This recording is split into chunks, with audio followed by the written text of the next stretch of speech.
কাঁঠাল বা এঁচড়ের তরকারি আপনারা যে যেটাই বলেন, আপনারা যারা রান্না করতে পারেন না, তো আমার এই ভিডিওটি দেখে খুব সহজে সুস্বাদু এই রান্নাটি করে নিতে পারবেন। তো এজন্য আমার প্রয়োজন কাঁঠাল আর প্রয়োজন ছোলার ডাল। তো ছোলার ডালটাকে আমি আগের দিন ভিজিয়ে রেখেছিলাম।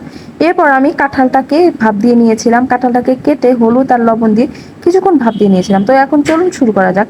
এজন্য আমার প্রথমে প্যান বসিয়ে দিয়েছি, তেল গরম হলে এখানে আমি পেঁয়াজ মরিচ কুচি দিয়েছি আর দারচিনি এলাচ দিয়ে নেব। তারপর আমি এখানে বাটা মশলা দিয়ে দেবো, আদা রসুন পেঁয়াজ সবকিছু বাটা।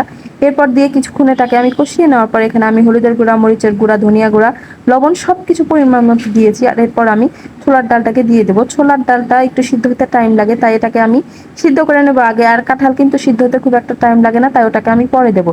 ছোলার ডালটা সিদ্ধ হয়ে গেলে তারপর আমি এখানে দিয়ে দেবো কাঁঠালগুলোকে দিয়ে এই পানিতেই আমি কিছুক্ষণ এটাকে সিদ্ধ করে নেব। নেওয়ার পর আমি এখানে ঝোল দিয়ে দেবো আরো সিদ্ধ করার জন্য। তো এই তো আমি এখানে পানি দিয়ে দিচ্ছি, আমি কাঁঠালটা ডুবিয়েই পানি দিলাম, যেহেতু আমার পাত্রটা একটু ছোট। তো আপনারা পরিমাণ মতো দিয়ে নেবেন। আর এই তো দেখেন আমার রেডি কাঁঠালের তরকারিটা, আর খুবই সুস্বাদু হয়েছিল কিন্তু। তো লাস্টে আমি দিয়ে দিচ্ছিলাম জিরা গুঁড়া। তো আপনারা কিন্তু খুব সহজে চাইলেই আমার এই রেসিপিটা ফলো করে কাঁঠাল বা এঁচড়ের তরকারি বাসায় রান্না করতে পারবেন।